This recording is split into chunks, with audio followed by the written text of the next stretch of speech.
Hey YouTube, Peterbilt Knife Guy. And we have a big one today.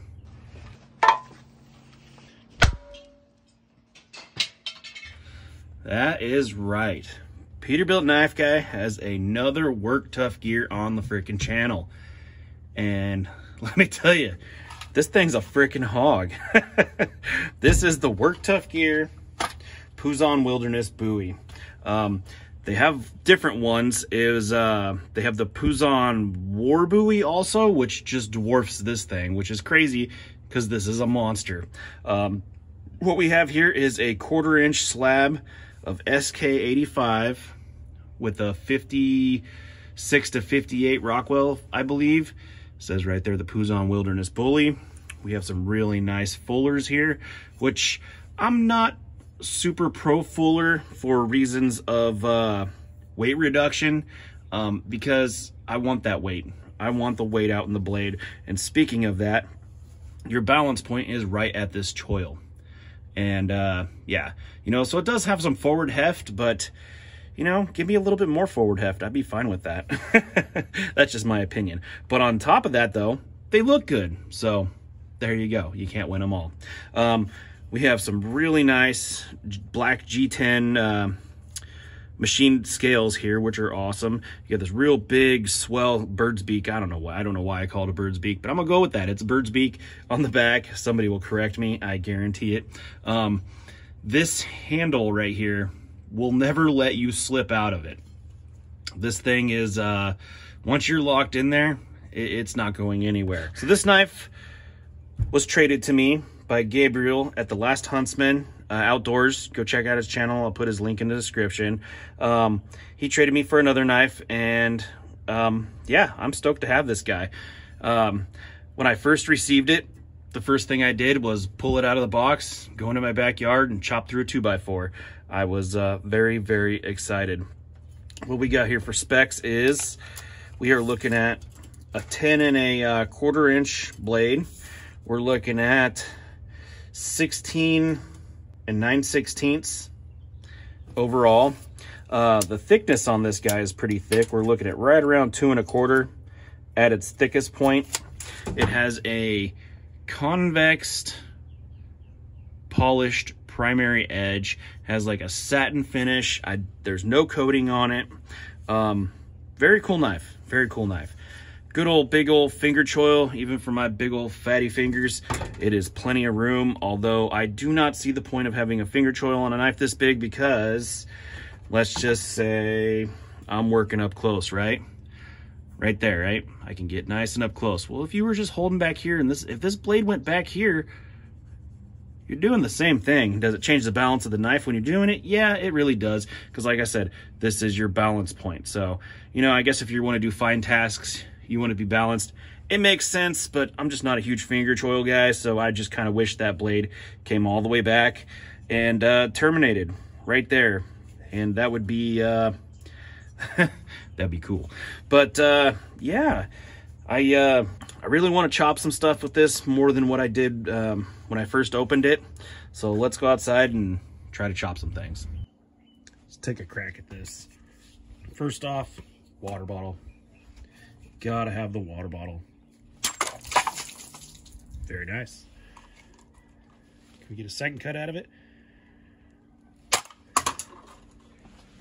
Not this time. What about an empty water bottle? I say water because it's Coors Light. Hot damn. That's what's up. Now for some choppy. Ooh, she bites. Let's move you guys up here just a 10. Let's yeah, maybe move you back down. All right, let's whack through this thing.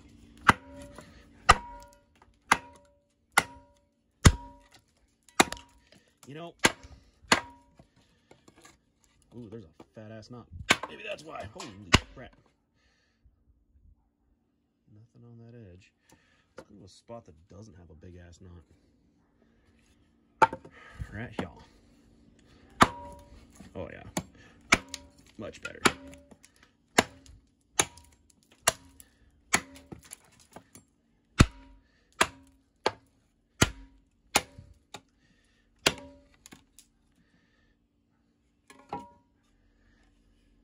Pretty decent penetration. I still don't think this is gonna chop on par with something like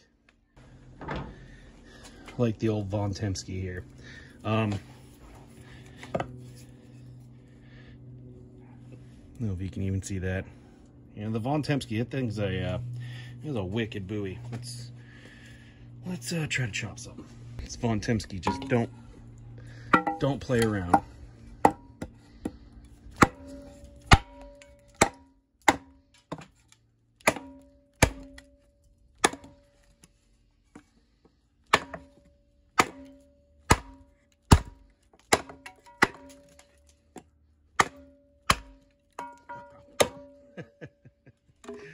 This thing's a freaking hog. Let's try this guy again. Much lighter too in hand.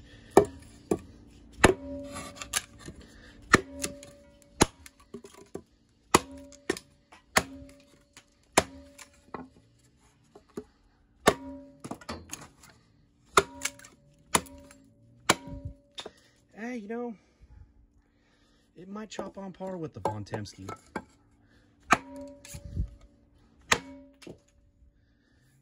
Got a good bite. It really does. But does it hold a candle to the El Chete?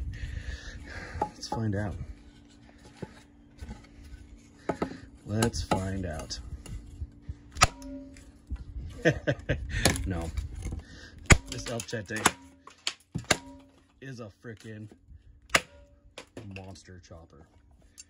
Frickin' monster chopper. Just gonna do a hard whack right there. Wow. Wow.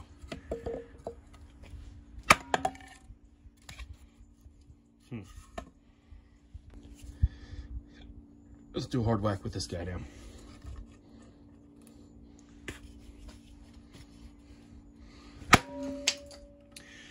Yeah, you know, it bites, but it's definitely not, El Chete is one hell of a chopper.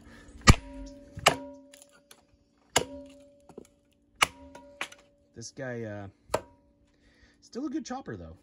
Still a good chopper. I do say it might be actually on point with this Ford here. Pretty similar capabilities actually. And honestly, I kind of like this handle a little bit more. This beak here, it is great for holding in this position, but why would you hold it there when you could hold it there? And this kind of hurts a little bit. I wish they would have milled out some of this to where you could get a good finger around it, to where, yeah, like this one, I could hold back here. You really get the full power of that knife. Where this guy, you can do it, but it's just not that comfortable. Not as comfortable as you would think it would be. See if after all that, it will still do a tube. Yeah, it sure will. All right, we're back. So after that, it did good.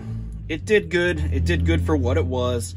I still don't, I kind of expected a little bit more out of it. I mean, don't get me wrong, it's no slouch. But, you know, when you're put next to, you know, some other heavy hitters like this Ford or this guy, which is just almost unbeatable in this category,